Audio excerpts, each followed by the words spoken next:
الحمد لله كفى وسلام على عباده الذين اصطفى أما بعد فقد قال الله تعالى في كلامه المجيد وفرقانه الحميد أعوذ بالله من الشيطان الرجيم بسم الله الرحمن الرحيم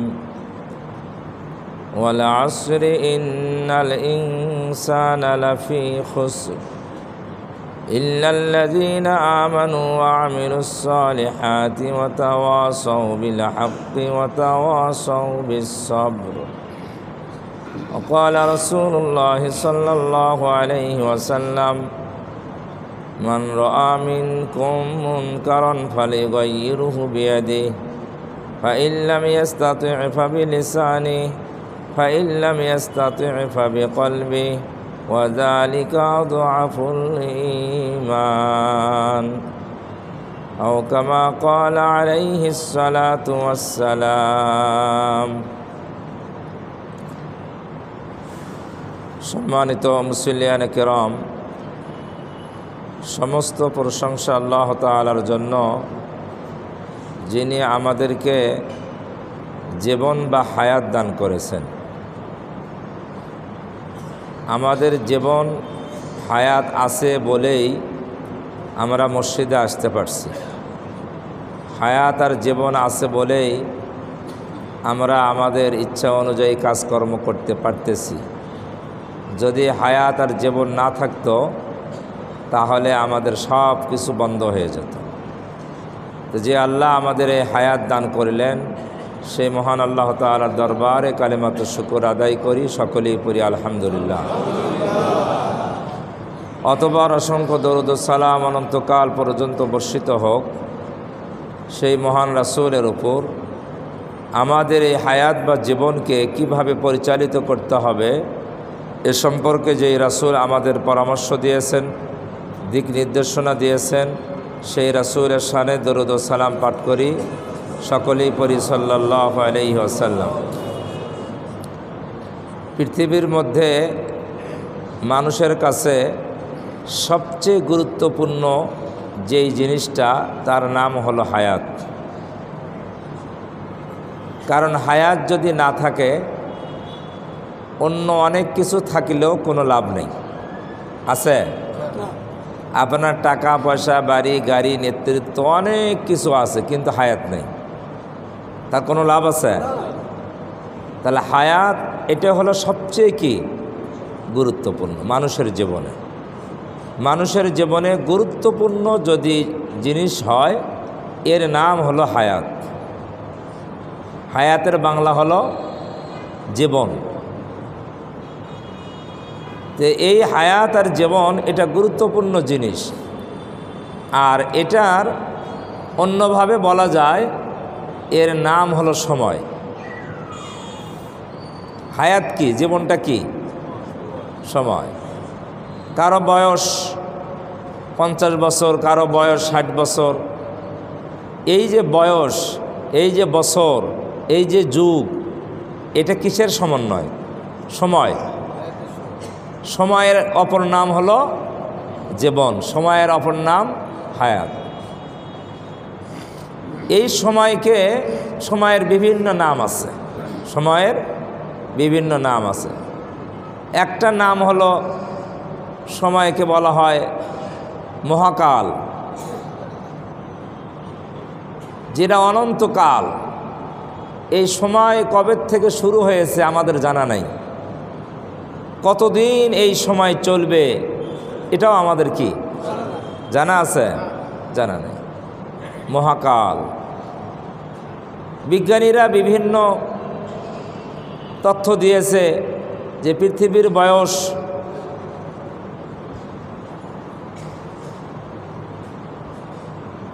600 কোটি বছর। কত? হ্যাঁ, 600 কোটি। এটা তো বিজ্ঞানী দেখে আসে নাই, দেখে আসছে, বিভিন্ন তথ্য দিয়ে ধারণা করেছে। এটা ঠিকও হতে পারে, নাও হতে পারে। এই পৃথিবীর বয়স মূলত কত এটা একমাত্র আল্লাহ তাআলাই জানেন। কে জানেন? পবিত্র কোরআন ও হাদিসে কোথাও নির্দিষ্ট করে বলা হয়নি যে পৃথিবীর বয়স কত, এ কথা বলা হয়নি।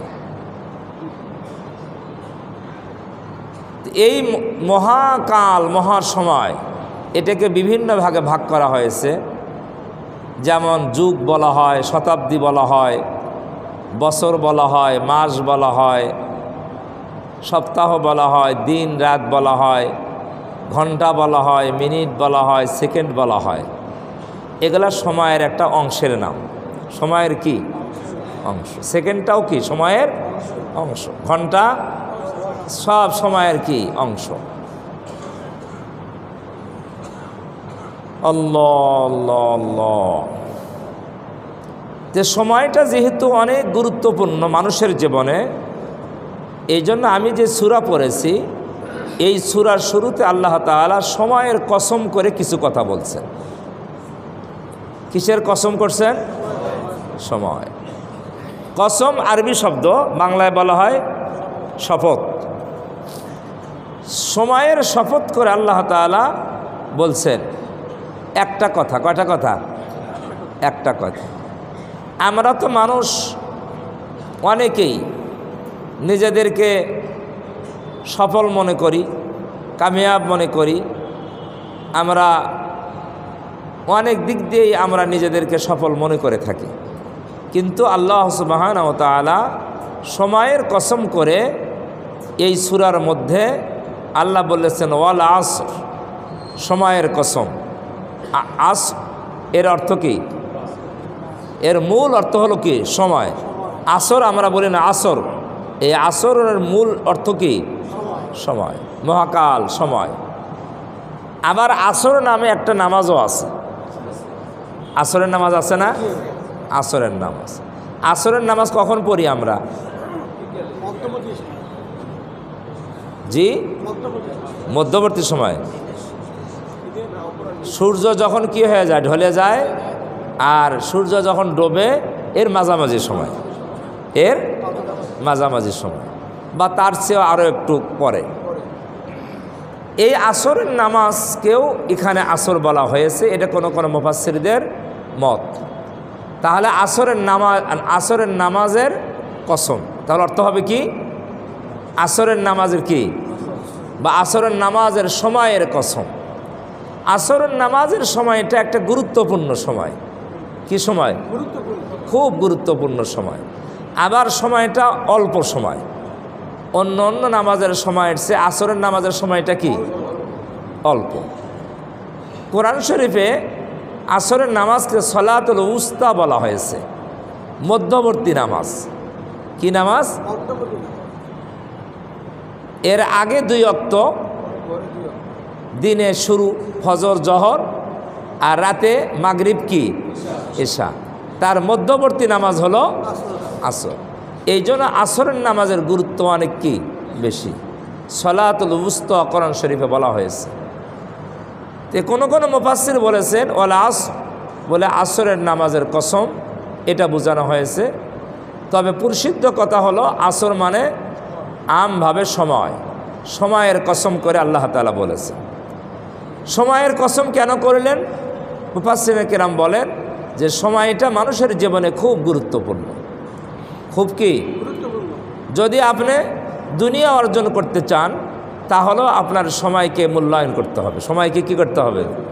আপনি ব্যবসা করেন, যদি সময়কে মূল্যায়ন না করেন, দোকান খুলবেন সকাল 10টায়, কিন্তু আপনি দোকান খুলতেছেন 12টায়,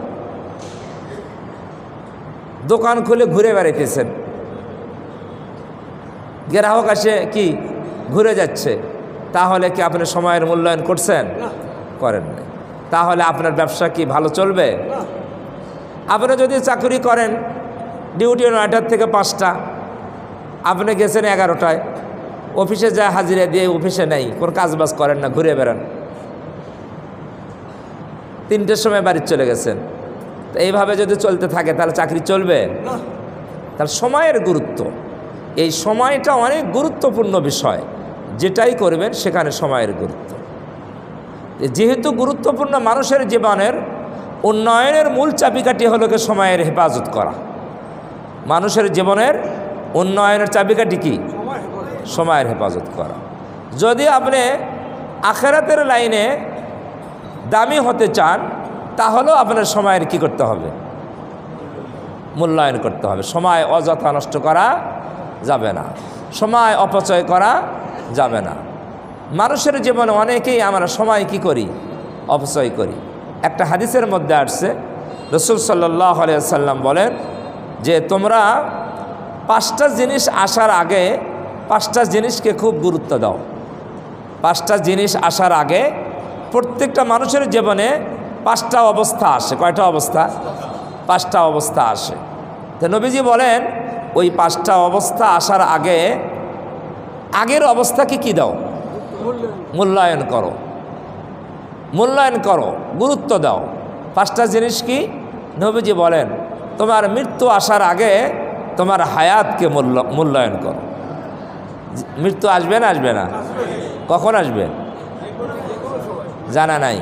তাহলে মৃত্যু আসার আগে হায়াতকে মূল্যায়ন করো, জীবনকে তুমি মূল্যায়ন করো। মূল্যায়ন কিভাবে করবেন? এই জীবন দিয়ে আখিরাতের পুঁজি সংগ্রহ করতে হবে। আখিরাতের পুঁজি সংগ্রহ করতে হবে। আমি যদি আখিরাতের পুঁজি সংগ্রহ না করে আমার জীবনটা শেষ হয়ে যায়, এই পুঁজি সংগ্রহ করার আগেই যদি আমার মৃত্যু চলে আসে তাহলে আমি ক্ষতিগ্রস্ত। আমি কি? ক্ষতিগ্রস্ত। নবীজি সাল্লাল্লাহু আলাইহি সাল্লাম বলেন মানুষের জীবনে, অধিকাংশ মানুষের জীবনে যৌবন কাল আসে। কোন কাল? যৌবন কালে সবচেয়ে কি থাকে? মানুষের এনার্জি, শক্তি, সামর্থ্য সব দিক দিয়ে বেশি থাকে। দুনিয়া কামাইয়েরও কি থাকে? সামর্থ্য বেশি। দিন কামাই করারও কি সামর্থ্য বেশি। বুড়া হয়ে গেলে দুনিয়া কামানো যায়? বুড়া হয়ে গেলে তো চাকরি করলে অবসরে দিয়ে দেয়, তার মানে পারবে না, ব্যবসাও করতে পারবে না। তাহলে দিনও করা যায় না, রোজা রাখতে পারবেন না, নামাজ ঠিক মতো পড়তে পারবেন না, চেয়ারে বসা লাগে। কোথায়? তাই না? চেয়ারে বসলে কি নামাজ ঠিক হলো? আমরা যারা অনেকেই চেয়ারে বসে নামাজ পড়ি তাদের ভেতরে এই অনুভূতি রাখতে হবে যে আমি যে চেয়ারে বসে নামাজ পড়তেছি আমাকে এই অনুভূতি আছে আমার নামাজের 16 আনা হককে আদায় হচ্ছে। আর যারা ইচ্ছে করে চেয়ারে বসেন, মাজুর নয়, অসুস্থ নয়, মাটিতে বসতে পারে, জমিনে নামাজে বসতে পারে, তারপরও চেয়ারে বসে থাকে, তাদের তো বালাই নেই। তাদের নামাজ হবে? নামাজ হবে না। নামাজ পড়া না পড়া কি সমান? মসজিদে আসা না আসা যদি আপনি জমিনে বসে নামাজ পড়তে পারেন, চেয়ারে বসা আপনার জন্য জায়েজ নেই। কি নাই? জায়েজ নেই। এটা আপনি বুঝবেন আর আপনার আল্লাহ বুঝবে। আপনার হালত আমি বুঝবো? অন্য কেউ বুঝবে? কে কোন অবস্থায় আছে এটা আল্লাহই ভালো জানে। প্রকৃতপক্ষে যারা মাজুর তারা চেয়ারে বসে নামাজ পড়তে পারে, তবে সঠিকভাবে দাঁড়িয়ে রুকু সিজদা বৈঠক করে নামাজের যেই মজা, নামাজ যেই তৃপ্তি, ওই চেয়ারে বসে নামাজ পড়লে কি সেই তৃপ্তি আছে? তৃপ্তি যদি না থাকে সেই সব কি আছে? হ্যাঁ, সব কোত্থেকে হবে? পরিপূর্ণতার সব আসবে না। তাহলে এই জন্য বলা হয়েছে যৌবন কালকে মূল্যায়ন করো। বার্ধক্য আসার আগে, বার্ধক্য আসার আগে যৌবনকে মূল্যায়ন করো। কারণ যৌবনকালে যে এনার্জি, যে সামর্থ্য, যে শক্তি তোমার আছে, বার্ধক্যে এই শক্তি সামর্থ্য থাকবে না। তুমি ইচ্ছে করলেও বার্ধক্যে কি করতে পারবে না? সঠিকভাবে তুমি ইবাদত বন্দেগী করতে পারবে না।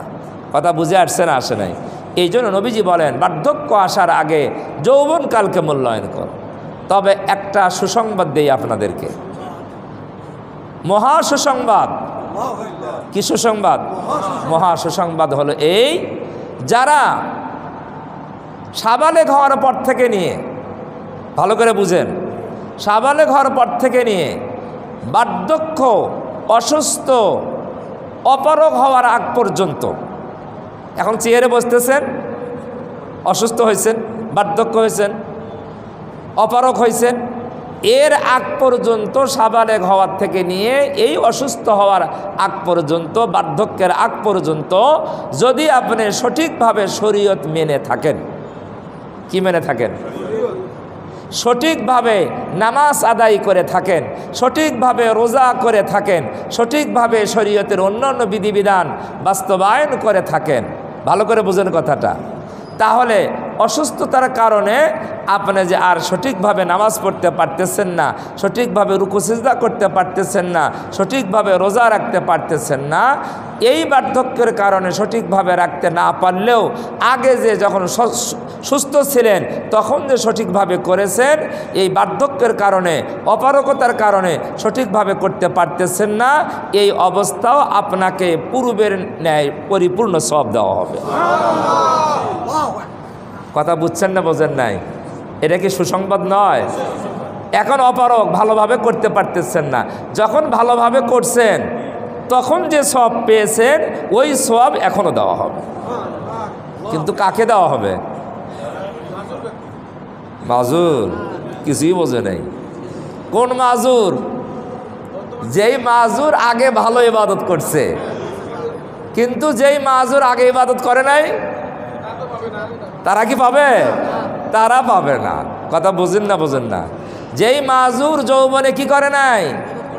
ইবাদত করে নাই, যৌবনে সঠিকভাবে আল্লাহর রসুলের হুকুম তরিকা অনুযায়ী চলে নাই, আল্লাহর হুকুম বাস্তবায়ন করে নাই, যৌবনে নামাজ পড়ে নাই, যৌবনে রোজা করে নাই, এখন বার্ধক্য এসে গিয়েছে, এখন মন চাইতেছে একটু ইবাদত বন্দেগী করি, কিন্তু এখন আর পারতেছে না, এই জন্য পরিপূর্ণ সওয়াবও তার নসিব হবে না। পরিপূর্ণ সওয়াব নসিব তখনই হইতো যদি যৌবনে পুরোপুরি কি করত? ইবাদত করত। এই জন্য আল্লাহ রসুল বলেছেন বার্ধক্য আসার আগে যৌবনকে কাজে লাগাও। কথা বুঝছেন না বোঝেন নাই? বার্ধক্য আসার আগে যৌবনকে কাজে লাগাও। যাদের যৌবন আছে তারা এখন খেয়াল করেন আমাদের কি করা উচিত। আল্লাহ তাআলা বুঝে আমল করার তৌফিক দান করেন। 3 নম্বরে নবীজি বলেন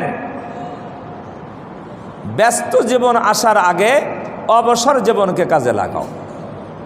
কি জীবন? ব্যস্ত জীবন আছে না? ব্যস্ত জীবন, ব্যস্ততা। এই ব্যস্ততা আসার আগে অবসর সময়কে কি লাগাও? কাজে লাগাও। কখন আমার ব্যস্ততা আসবে এটা আমি জানি না। এমন ব্যস্ততা আসবে খাওয়ার সময় পাবেন না। আছে না এরকম? পকেটে টাকা, খাওয়ার কি নেই, সময় নেই। এমন ব্যস্ত মানুষের জীবনে আসে। কিন্তু এই ব্যস্ত জীবন আসার আগে অবসর জীবনকে কাজে লাগাও, রসুলের কথা। কারণ যখন ব্যস্ত হয়ে পড়বেন তখন আর সঠিকভাবে নামাজ পড়তে এখন সময় আছে, এখন হক আদায় করে কি করো? নামাজ পড়ো। এখন সময় আছে, কোরআন পড়ো, হাদিস পড়ো, দিন মানুষ সময় আছে হাতে। এই জন্য ব্যস্ততা আসার আগে অবসর জীবনকে কাজে লাগাও। কথাটা কার? আল্লাহ রসুল সাল্লাল্লাহু আলাইহি সাল্লামের। 4 নম্বরে আল্লাহর রসুল বলেন যে অভাব অনটন আসার আগে সচ্ছলতাকে কাজে লাগাও। অভাব অনটন আসার আগে সচ্ছলতাকে কি লাগাও? কাজে লাগাও। কার কখন অভাব অনটন আসবে এটা কে জানে? এটা কারো জানা নাই। অভাব অনটন যে কোনো মুহূর্তে যে কোনো মানুষের কাছে চলে আসতে পারে। এই অভাব অনটন আসার আগে আপনি যতটুকুই সচ্ছল আছেন এই সচ্ছলতাকে কি লাগাইতে হবে? সচ্ছলতাকে কাজে লাগানো মানে আল্লাহর পথে ব্যয় করা। আল্লাহর পথে কি করা? ব্যয় করা। আল্লাহর দেওয়া সম্পদ, এই সচ্ছলতা আল্লাহর পথে ব্যয় করা, দিনের পথে ব্যয় করা, এটাই হলো সচ্ছলতাকে অভাব অনটন আসার আগে কাজে লাগানো। অভাব অনটন যখন চলে আসবে ইচ্ছে করলেও দিতে পারবেন না, খরচ করতে পারবেন নাই, তো আপনার কাছে অভাব, আপনারই চলে না, আপনি খরচ করবেন কিভাবে? এই জন্য নবীজি বলেছেন অসচ্ছলতার আসার আগে, অভাব অনটন আসার আগে সচ্ছলতাকে কি লাগাও? কাজে লাগাও। কয়টা বললাম? কি কি? হায়াতকে কাজে লাগাও মৃত্যুর আগে, তারপরে বার্ধক্য আসার আগে যৌবনকে কাজে লাগাও, অসচ্ছলতা আসার আগে, তারপরে অভাব অনটন, এটাই তো অভাব অনটন অসচ্ছলতা। হ্যাঁ, আর অসুস্থ হওয়ার আগে সুস্থতাকে কি লাগাও? কাজে লাগাও। কখন আমি অসুস্থ হয়ে যাব এটা কেউ জানে না। অসুস্থ হওয়ার আগে সুস্থতাকে কি লাগাও? কাজে লাগাও। অসুস্থ হওয়ার আগে সুস্থ অবস্থায় যে দিন মেনে চলে, এই ব্যক্তি অসুস্থ হওয়ার পরে পুরোপুরি দিন মানতে পারে না। তা ওই সময়ে সুস্থ অবস্থায় যে পুরোপুরি দিন মেনেছে, সেই পুরোপুরি সওয়াব তার আমলনামায় দেওয়া হবে। এই জন্য গুরুত্বপূর্ণ হলো মানুষের জীবন। এই মানুষের এই জীবনকে আমাদের গুরুত্ব দিতে হবে। এই জন্য এই সময়, এই সুস্থতা, এই সচ্ছলতা, এই হায়াত, এগুলা খুব দামি জিনিস। এই যৌবন খুব কি দামি জিনিস, এগুলোকে আমাদের কাজে লাগাইতে হবে। তো এগুলার সব মূলে হলো সময়। সব মূলে কি? সব মূলে কি? সময়। সময় যেহেতু গুরুত্বপূর্ণ, এই জন্য আল্লাহ তাআলা সময়ের কসম করে পরের কথাটা বলেছেন, মানুষকে আকৃষ্ট করার জন্য মানুষ যেন বোঝে।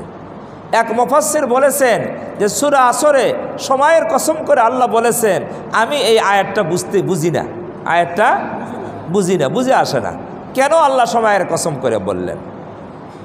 তাফসীরের কিতাবে একটা ঘটনা লেখছে, দামেস্ক শহরের একটা ঘটনা, যে একজন বরফ বিক্রেতা, বরফ আইসক্রিম বোঝেন না, বরফ বিক্রেতা শহরের মধ্যে ঘুরতেছে আর ঘোষণা দিচ্ছে যে আমার উপর রহম করুন, আমার উপরে দয়া করুন। বরফ বিক্রেতা বলতেছে যে আমার পুঁজি গলে শেষ হয়ে যাচ্ছে, পুঁজি গলে শেষ হয়ে যাচ্ছে, আপনারা আমার উপরে রহম করুন, দয়া করুন। এই কথা বলে কি বুঝাইতেছে? হ্যাঁ, সময় কি? বরফ বিক্রি করে, বরফ কি গলে যায় না? যায় না। তো বরফটা যে তার পুঁজি, তার পুঁজিটা কি? বরফ। তো বরফ যদি গলে যায় তো পুঁজি কি হয়ে যাচ্ছে? পুঁজি শেষ। তো পুঁজি শেষ হলে তার কি ক্ষতিগ্রস্ত হবে না? কারো যদি পুঁজি শেষ হয়ে যায় তাহলে সে কি ক্ষতিগ্রস্ত। তখন এই মুফাসসির বলে, আমি বরফ বিক্রেতার এই কথা থেকে সূরা আসরের মূল তাফসীর আমি বুঝতে পারছি। সূরা আসরের মূল, এই আসরের যে আল্লাহ কসম করছে, আমি বুঝতে পারছি যে সূরা আসর মানে সময়, এই সময়টা হলো বরফের মতো, আর সময়টা হলো মানুষের জীবনের বড় পুঁজি। সময়টা মানুষের জীবনের বড় পুঁজি। এই সময় দিয়ে মানুষ দুনিয়া কামাই করতে পারে, এই সময় দিয়েই মানুষ কি আখিরাত কামাই করতে পারে। এটাই বড় পুঁজি না? বড় পুঁজি। আর এটা হলো বরফের মতো। কিসের মতো? বরফ কি আপন অবস্থায় থাকে না আস্তে আস্তে গলে যায়? কে সময় কি নির্দিষ্ট জায়গায় থাকে? হ্যাঁ, অটল থাকে? একটা সেকেন্ড কি থাকে না চলমান? তাহলে সময় বরফ যেমন গলে যায়, চলমান, বরফকে ধরে রাখা যায় না। আপনি কিসের সামনে, রোদের সামনে বরফ রাখবেন, প্লেটে থাকবে? আস্তে আস্তে গলবে, আস্তে আস্তে গলবে, গলে বরফ শেষ হয়ে যাবে। তো মুফাসসির বলে, ওই বরফওয়ালার কথা থেকে সূরা আসরের তাফসীর আমি বুঝেছি, বরফওয়ালার যেমন বরফটা তার পুঁজি, প্রত্যেকটা মানুষের বড় পুঁজি হলো তার জীবন, তার সময়। বরফ যেমন ওটা স্থির থাকে না, গলে যায়, আর ওই গলে যাওয়ার আগেই যদি কাজে লাগাইতে না পারে, গলে যাওয়ার আগেই যদি বিক্রি করতে না পারে, তাহলে পুঁজি কি শেষ। পুঁজি যদি শেষ হয়ে যায় তার ক্ষতিগ্রস্ত। পুঁজি শেষ হলে কি? এই জীবনের এই হায়াত বরফের মতো, এই বরফের মতো হায়াতটাও শেষ হয়ে যাচ্ছে, গলে যাচ্ছে। এই গলে যাওয়ার আগেই যদি হায়াতকে কাজে লাগাইতে না পারে, তাহলে এই ব্যক্তির পুঁজি শেষ, অতএব এই ব্যক্তি ক্ষতিগ্রস্ত। কথা বুঝে আসছে না? আসে নাই? এই জন্য আল্লাহ তাআলা বলেন, ওয়ালাস, সময়ের কসম, ইন্নাল ইনসানা লাফি খুসর, নিশ্চয় সমস্ত মানুষ ক্ষতির মধ্যে। কাউকে বাদ দেয়নি আল্লাহ, সব মানুষ ক্ষতির মধ্যে। তাহলে বরফটা হলো আমাদের পুঁজি, সময়টা আমাদের কি পুঁজি। বরফ যেমন গলে গেলে বিক্রি করার আগেই যদি বরফ গলে যায়, তাহলে বরফওয়ালা যেমন ক্ষতিগ্রস্ত, এই জীবন, এই সময়, এটা আমাদের বড় পুঁজি। এটা যদি কাজে লাগানোর আগেই আমার সময় চলে যায়, তাহলে আমি মানুষটাও কি, কারণ আমার পুঁজিই তো কি জীবন, আমার পুঁজিই তো আমার হায়াত। আর হায়াতটা তো বরফের মতো গলে যাচ্ছে। আমি যদি এটা গলে যাওয়ার আগেই, চলে যাওয়ার আগেই আমার সেকেন্ড, আমার মিনিট, আমার ঘন্টা, আমার দিন, আমার রাত, আমার মাস, বছরকে আমি কাজে লাগাইতে না পারি, তাহলে আমার পুঁজি কাজে লাগাইতে পারলাম না, আমি ক্ষতিগ্রস্ত। পুঁজি হাতছাড়া হয়ে গেল। আমি কি পুঁজি না থাকলেই তো ক্ষতিগ্রস্ত। এর তো সহজ একেবারে কথা। পুঁজি যদি হাতছাড়া হয় সে কি কামিয়াব না ক্ষতিগ্রস্ত? এই কথাটাই আল্লাহ এই ওয়াল আসরের কসম করে বলেছে, ইন্নাল ইনসানা লাফি খুসর, সমস্ত মানুষ ক্ষতিগ্রস্ত, সব মানুষ। এই ক্ষতির হাত থেকে বাঁচতে পারবে কারা? কারা বাঁচবে? আল্লাহ 4টা গুণের কথা বলেছে। কয়টা গুণ? 4টা। আল্লাহ বলেন এই 4টে গুণ যাদের মধ্যে থাকবে, বৈশিষ্ট্য থাকবে, তারা এই ক্ষতির হাত থেকে বাঁচতে পারবে। এই 4টে বৈশিষ্ট্য যারা অর্জন করবে না, তারা ক্ষতির হাত থেকে বাঁচতে পারবে না, তারা ক্ষতিগ্রস্ত। 4টে বৈশিষ্ট্য কি? আল্লাহ প্রথম বলেন ইল্লাল্লাযীনা আমানু, কিন্তু সব মানুষ ক্ষতিগ্রস্ত। কিন্তু আল্লাহ বলছেন কি? কিন্তু তবে যারা ঈমান এনেছে। যারা কি করেছে? এনেছে। তাহলে যারা ঈমান এনেছে তারা ক্ষতির থেকে কি হয়ে যাবে? বেঁচে যাবে। কেন? ঈমান আনার কারণে যেই সময়ে সে ঈমান আনলো, ঈমান আনার অর্থ হলো ওই সময়কে সে কাজে লাগাইল। আমি ঈমান আনলাম, যেই সময়ে আমি ঈমান গ্রহণ করলাম, তাহলে ওই সময়কে আমি কি লাগাইলাম? কাজে লাগাইলাম। আমার পুঁজিকে আমি কি লাগাইলাম? ঈমানের দ্বারায় আমি কি করলাম? সময়কে কাজে লাগাইলাম। অতএব আমি ক্ষতির থেকে কি হলাম? বেঁচে গেলাম। ঈমান তো আমরা বুঝি, তো ঈমান কি? ঈমান তো আর ব্যাখ্যা করার দরকার নেই। শর্ট করে বলি, ঈমান হল আল্লাহর প্রতি অন্তরের বিশ্বাস। অন্তরের আমার একজন স্রষ্টা আছে, মালিক আছে। কি আছে? আমার একজন মালিক আছে, এই বিশ্বাস করতে হবে। সদা সর্বদা আল্লাহর সিদ্ধান্তের উপরে রাজি এবং খুশি থাকতে হবে। আমি বারবার বহুবার কথা বলেছি, যাকে বলা হয় রিজা বিল কজা, আল্লাহর ফয়সালায় কি থাকতে হবে? সন্তুষ্ট থাকতে হবে সদা সর্বদা। আল্লাহ যে অবস্থায় রাখেন সে অবস্থায় আমি আল্লাহর প্রতি কি সন্তুষ্ট। এর নাম হলো ঈমান। এই ঈমান আমাকে রাখতে হবে। রসুলের প্রতি ঈমান রাখতে হবে। কার প্রতি? ঈমানের যে বিষয়সমূহ আছে সব বিষয় কি রাখতে হবে? ঈমান রাখতে হবে। ঈমানের মূল বিষয় হলো অন্তরে বিশ্বাস করা। অন্তরে কি করা? বিশ্বাস করা ঈমানের মূল বিষয়। তবে অন্তরের বিশ্বাসটা দেখা যায় না। দেখা যায়? এই জন্য মুখে কি করতে হবে? স্বীকার করতে হবে যে আমার অন্তরে ঈমান আছে। এই কথার মুখে কি করতে হবে? কারণ অন্তরে তো দেখা যায় না, এই জন্য মুখে স্বীকার করতে হবে। মুখে স্বীকার করলেই যথেষ্ট হবে না, এটা আবার কর্মর মধ্যে বাস্তবায়ন করে দেখাইতে হবে। আমার চাল চলন, আমার চেহারা সুরুত, আমার কথাবার্তা, আমার রাজনীতি, আমার অর্থনীতি, আমার পৌরনীতি, আমার আন্তর্জাতিক নীতি, আমার চলাফেরা, লেনদেন, ব্যবসা বাণিজ্য, চাকরি বাকরি, রাজনীতি সব দেখে যেন মনে হয় আমি একজন ঈমানদার। আমি একজন কি? আমার কথার দ্বারাই যেন বোঝা না যায় যে আমি বেঈমান। কোন মানুষ যদি বলে যে শরীয়ত দ্বারা, শরীয়ত বুঝি তো, শরীয়ত দ্বারা, আল্লাহর বিধিবিধান দ্বারা রাজনীতি চলতে পারে না, কেউ যদি কোনো মুসলমান দাবি করে এই কথা বলে, এখন বলেন তার কি ঈমান থাকতে পারে? হ্যাঁ? শরীয়ত ইসলাম দিয়ে রাজনীতি চলতে পারে না, এই কথা যদি কোনো মুসলমান, কোনো নামাজি হয়েও, হাজি হয়েও বিশ্বাস করে অন্তর দিয়ে, তার ঈমান থাকতে পারে? ঈমান থাকতে পারে না। তাহলে ঈমানের যে বিষয়গুলো আছে অন্তরে বিশ্বাস করতে হবে, জবান দ্বারাও স্বীকৃতি দিতে হবে এবং কর্ম দ্বারাও বাস্তবায়ন করতে হবে। জবানে এমন কথা বলা যাবে না যেই কথাটা ঈমান বিরোধী হয়, যেই কথাটা ইসলাম বিরোধী হয়, আল্লাহর বিধিবিধানের বিরোধী হয়, এমন কথা বললে সেই ব্যক্তি অন্তরে ঈমান থাকলেও তার ঈমান আল্লাহর কাছে গ্রহণযোগ্য হবে না। যেহেতু মৌখিকভাবে ঈমানের বিরোধী কথা সে বলেছে, মৌখিকভাবে ঈমান বিরোধী কথা বলেছে। ঈমান বিরোধী মৌখিকভাবে কথা বললে শরীয়তের দৃষ্টিতে তাকে মুরতাদ বলা হয়। কি বলা হয়? মুরতাদ। অর্থাৎ ইসলাম থেকে সে কি হয়ে গেছে? বহিষ্কার হয়ে গিয়েছে। ইসলামে ছিল কিন্তু ইমান বিধ্বংসী কথা বলার কারণে সে মুরতাদ হয়ে গিয়েছে। এরকম আমাদের অনেক রাজনীতিবিদরা অনেক সময় ইচ্ছায় অনিচ্ছায় এরকম কথা বক্তব্য দেয় না দেয় না? আল্লাহ তাআলা হেফাজত করেন, সবাই বলি আমিন। তাহলে ইমান যে আনবে, যে ইমানদার হবে, এই ব্যক্তি ক্ষতির হাত থেকে কি হবে? রেহাই পাবে, মুক্তি পাবে। 2, আল্লাহ তাআলা বলেন আমিলুস সালিহাত, যারা নেক আমল করবে। কি আমল? নেক আমল, ভালো কর্ম করবে। এই যে দেখেন, ইমান তো অন্তরের বিষয়, আর নেক আমলটা হলো কর্ম। নেক আমল কি? তাহলে আপনার অন্তরে যে ইমান আছে, এই কর্মের দ্বারা এটা বহিঃপ্রকাশ করতে হবে।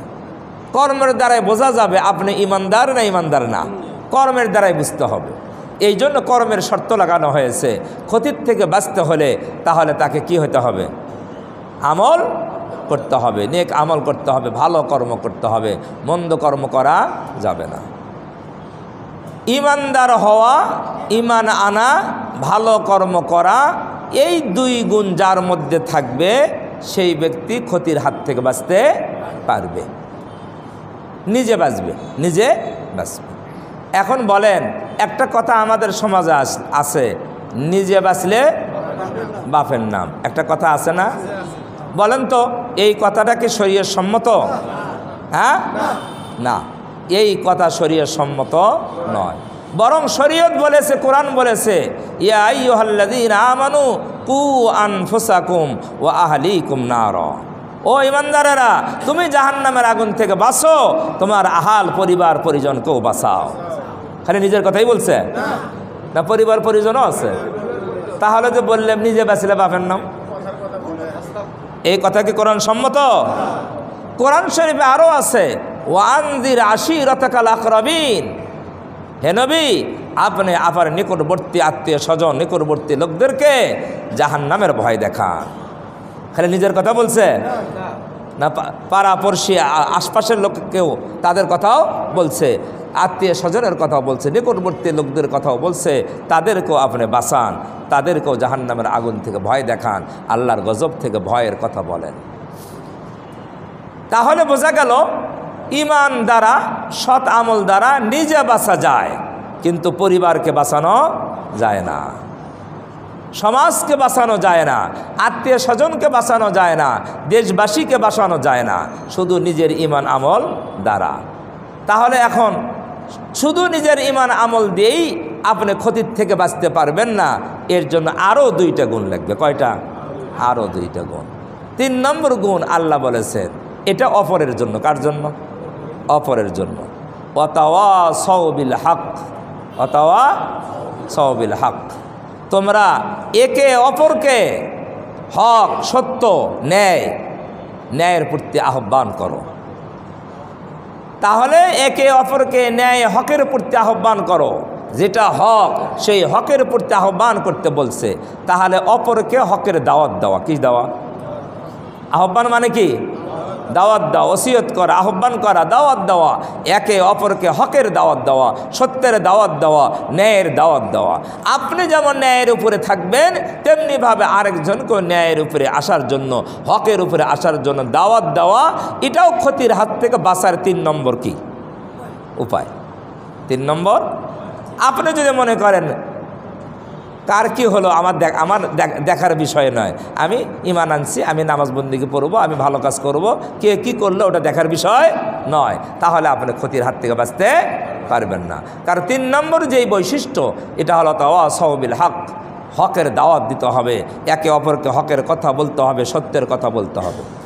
এখন আসেন, ইমান গ্রহণ করা, ইমান এটা হক না বাতিল?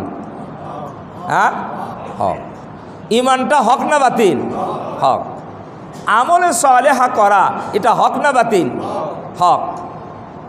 তাহলে বোঝা যাচ্ছে আয়াত থেকে, আয়াতের বর্ণনা ভঙ্গি থেকে, যে ইমান নিজে আনতে হবে, আমল নিজে করতে হবে, আবার অন্যকেই ইমান আমলের দাওয়াত দিতে হবে। কথা বুঝে আসছে না? আসে নাই? নিজে ইমানদার হতে হবে, আমলদার হতে হবে, আবার ওয়াতাওয়াসাউ বিল হক, অন্যকে কি করতে হবে? কিসের দিকে? ইমানের দিকে। ইমান হক কিনা? আমলে সালেহা হক কিনা? তাহলে হকের দিকে, আল্লাহর দিকে, রসুলের দিকে, হকের দিকে মানে ইমানের দিকে, আমলের দিকে অন্যকে কি করতে হবে? দাওয়াত দিতে হবে, আহ্বান করতে হবে, একে অপরকে বলতে হবে। এ কথাটাই কোরআন শরীফে অন্য জায়গায় অন্যভাবে বলা হয়েছে, তা'মুরুনা বিল মারুফ ওয়া তানহাউনা আনিল মুনকার। তোমরা সৎ কাজের আদেশ দাও, সৎ কাজের আদেশ দাও। তো সৎ কাজ কি? ও আমলুস সালিহাত, ইমান সৎ, তারপর আমলে সালেহা সৎ। তাহলে সৎ কাজের আদেশ দাও, তাহলে ইমানের আদেশ দাও। কিসের আদেশ?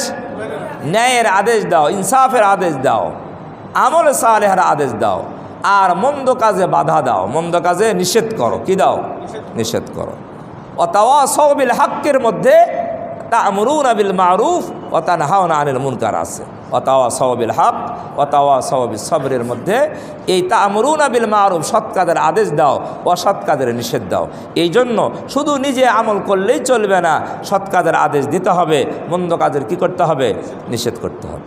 মন্দ কাজের নিষেধের স্তর হলো তিনটা। কয়টা? তিনটা। হাদিস শরীফের মধ্যে আসছে, রাসূল সাল্লাল্লাহু আলাইহি সাল্লাম বলেন, মান রাআ মিনকুম মুনকারান, তোমাদের কেউ যখন কি দেখবে? মন্দ কাজ দেখবে, মুনকার দেখবে, মুনকার অন্যায় হচ্ছে, অবিচার হচ্ছে, অন্যায় হচ্ছে, তখন সে কি করবে? হাত দিয়ে বাধা দিবে, হাত দিয়ে বাধা দিবে। যদি হাত দিয়ে বাধা দেওয়ার কি থাকে? শক্তি থাকে। হাতে বাধা দেওয়ার শক্তি যদি থাকে, হাত দিয়ে কি দিবে? বাধা দিবে। ফাইল্লাম ইস্তাতি, যদি হাত দিয়ে বাধা দেওয়ার শক্তি না থাকে, ফাবিলিসানি, তাহলে মুখ দিয়ে কি করবে? বাধা দিবে, প্রতিবাদ করবে। এই যে চলতেছে না দেশব্যাপী, বিশ্বব্যাপী, ফিলিস্তিনের পক্ষে, ইসরায়েলের বিপক্ষে প্রতিবাদ চলতেছে নাকি? এটাও হলো অন্যায়ের প্রতিবাদ। এটা কিসের প্রতিবাদ? এরা শরীয়ত সম্মত কাজ, এটা অন্যায়ের প্রতিবাদ। অনেকেই বলে আমাদের দেশে মিছিল করে কী লাভ, বলে অনেকেই, এখানে মিছিল করে কি হবে, ওখানে কি কোনো কাজে লাগবে? কিছু হোক আর না হোক, আমি অন্যায়ের পক্ষে নাই, এটা আমি জানান দিলাম। আমি জানান দিলাম যে আমি ইসরায়েলের অন্যায়ের পক্ষে আমি না। তাহলে আল্লাহ রসুল বলেছেন, আমি তো হাত দিয়ে ইসরায়েলকে দমাইতে পারতেছি না, পারতেছি? এই শক্তি আমার নাই। এখন আমি মুখ দিয়ে বলার শক্তি আমার আছে, এই জন্য আমি প্রতিবাদ করব। এটা হাদিসের দ্বারায় ইমান যে আছে তার দ্বিতীয় আলামত। কি আলামত? দ্বিতীয় আলামত। এখন এই প্রতিবাদ করতে যায় কিছু অঘটন ঘটে গেছে, জানেন তো? কি অঘটন? ভাঙচুর হয়েছে, বাটা কোম্পানি, অ্যাপেক্স, আরও কি দোকানপাট ভাঙচুর হলো। এটা তো অন্যায়। এটা কি অন্যায়? এর চেয়ে বড় অন্যায় হয়েছে, ভাঙচুর করছে আবার লুটতারাজও করছে। ভাঙচুর করাও কি অন্যায়, লুটতারাজ করা আরো অন্যায়। এ তো বের হয়েছিল অন্যায়ের প্রতিবাদ করার জন্য। কিসের প্রতিবাদ? অন্যায়ের প্রতিবাদ করতে যায় নিজেই অন্যায় করলো। এটাকে শরীয়ত সমর্থন করে? শরীয়ত সমর্থন করে না। এখন আমার কাছে মনে হয় এটা করলো কারা? এই কাজটা করলো কারা? আমি মনে করি যাদের মধ্যে ইমানে পরিপূর্ণতা আছে, যারা ইসলাম বোঝে, দিন বোঝে, প্রতিবাদ বোঝে, তারা কোনোদিন এই কাজ করতে পারে না। যারা এই কাজ করছে এটা দুই রকমের, তিন রকমের হতে পারে। একটা হলো তারা কিছুই বোঝে না, শরীয়ত বোঝে না, হক না হক বোঝে না, এইরকম লোক হতে পারে। অথবা এই রকমের লোক হতে পারে যারা প্রতিবাদ করলো ন্যায়সঙ্গতভাবে, এদেরকে কালারিং করার জন্য এরা ইচ্ছাকৃতভাবে এই কাজ করছে। এটাও হতে পারে, ঠিক কিনা? এরা যে প্রতিবাদ করলো, ন্যায়সঙ্গত প্রতিবাদ করলো, এই প্রতিবাদকে কালারিং করার জন্য, দোষারোপ করার জন্য একটা কুচক্করি মহল তারা এই কাজটা করছে। কথা বুঝছেন না বোঝেন নাই? এই জন্য আমাদের মধ্যে অনেকেই জ্ঞানী গুণী যারা টকশো করে, তারা ঢালাওভাবে সমালোচনা করে। ঢালাওভাবে কি করে? আমি তাদের উদ্দেশ্যও বলি, ঢালাওভাবে কোনো বিষয়ের সমালোচনা করা এটা ইনসাফ ভিত্তিক নয়, এটা ইনসাফের কথা হতে পারে না। 10 জন ভালো মানুষ একটা প্রতিবাদ করতে গিয়েছে, এদেরকে কালারিং করার জন্য আরও 10 জন দুষ্কৃতিকারী ওদের ভেতরে ঢুকে গিয়ে অন্যায় করেছে। তাহলে কি যারা ভালো লোক তারা দোষী? তারা দোষী নয়। যারা অন্যায়কারী এরা কোনো দলের লোক হতে পারে না, এদের পরিচয় এরা অন্যায়কারী। এদের পরিচয় কি? এরা দুষ্কৃতিকারী, এরা দলের লোক হতে পারে না। এই জন্য অন্যায়কারীকে অন্যায়কারী বলতে হবে। আর তাদের অন্যায়ের কারণে ঢালাওভাবে অন্য যারা প্রতিবাদ করলো তাদের দোষারোপ করাও এটাও ইনসাফ ভিত্তিক হতে পারে না।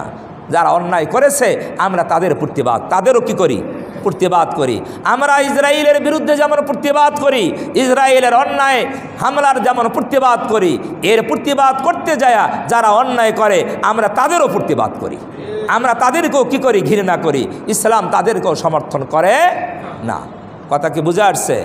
তাহলে ওয়াতাওয়াসাউ বিল হক, কোরআন শরীফে বলেছে হকের দাওয়াত দাও, হকের সত্যের ন্যায়ের দাওয়াত দাও একে অপরকে। নিজেও হকের উপরে থাকো, অন্যকেও হকের উপরে আসার জন্য আহ্বান করো।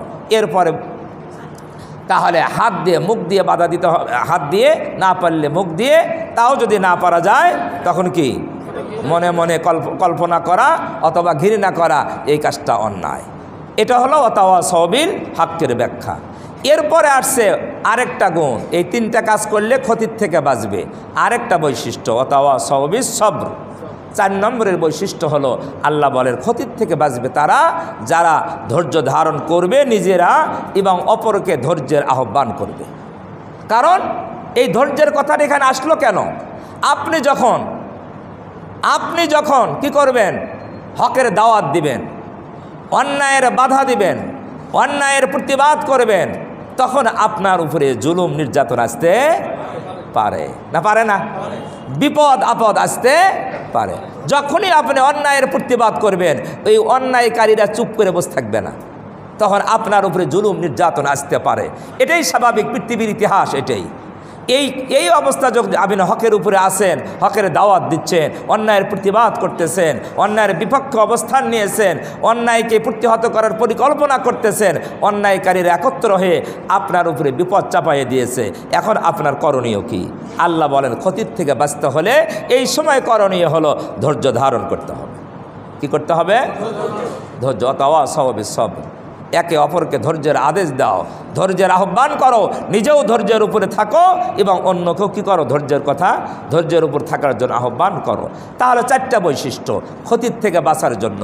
একটা হলো ঈমান, 2 নম্বরে আমলে সালেহা, 3 নম্বরে সৎ কাজের আদেশ দেওয়া, সৎ কাজের নিষেধ করা, হকের প্রতি আহ্বান করা, একে অপরকে হকের ইনসাফের কথা বলা, 4 নম্বরে বিপদ আপদ আসলে কি করা? ধৈর্য ধারণ করা। এই 4 গুণ যাদের মধ্যে থাকবে আল্লাহ বলেন এই মানুষগুলা ক্ষতির থেকে বেঁচে যাবে। কিসের থেকে বাঁচবে? এখানে ক্ষতি বলতে দুনিয়ার ক্ষতি না আখিরাতের ক্ষতি? বলেন। এখানে মূলত বোঝানো হয়েছে আখিরাতের ক্ষতি। কিসের ক্ষতি? আখিরাতের ক্ষতি বড় না দুনিয়ার ক্ষতি বড়? হ্যাঁ, আখিরাতের ক্ষতির তুলনায় দুনিয়ার ক্ষতি কিছুই না। আচ্ছা বলতে পারেন দুনিয়ার সবচেয়ে বড় ক্ষতি কোনটা? সবচেয়ে বড় ক্ষতি? হ্যাঁ, সুন্দর কথা। সবচেয়ে বড় ক্ষতি হলো নিজের জীবন চলে যাওয়া, ঠিক কি না? এর চেয়ে বড় ক্ষতি তো আর নাই। সবচেয়ে বড় ক্ষতি জীবন চলে যাওয়া। আর এই জীবনটা যদি ঈমানের সাথে চলে যায় তাহলে কি ক্ষতি? হ্যাঁ, এই জীবনটা যদি ঈমান সহকারে কালেমা পড়তে পড়তে কারো চলে যায় তাহলে ক্ষতি না সফল? সফল। আর আখিরাতের ক্ষতি কি? জাহান্নামী হওয়া। আখিরাতের ক্ষতি কি? জাহান্নামী হওয়া, চিরদিনের জন্য জাহান্নামী হয়ে যাওয়া। শাস্তি আর শাস্তি, ওই শাস্তি কোনোদিন কমবে না, খালি বাড়তেই থাকবে, বাড়তেই থাকবে। তা আখিরাতের ক্ষতির চেয়ে বড় ক্ষতি আর নাই, হতে পারে না। এই জন্য আল্লাহ বলছেন সমস্ত মানুষ ক্ষতির মধ্যে। তার মানে সমস্ত মানুষ, ইহুদি বলেন, খ্রিস্টান বলেন, হিন্দু বলেন, নামধারী মুসলমান বলেন, সবাই ক্ষতির মধ্যে, আখিরাতের ক্ষতির মধ্যে, সবাই জাহান্নামী।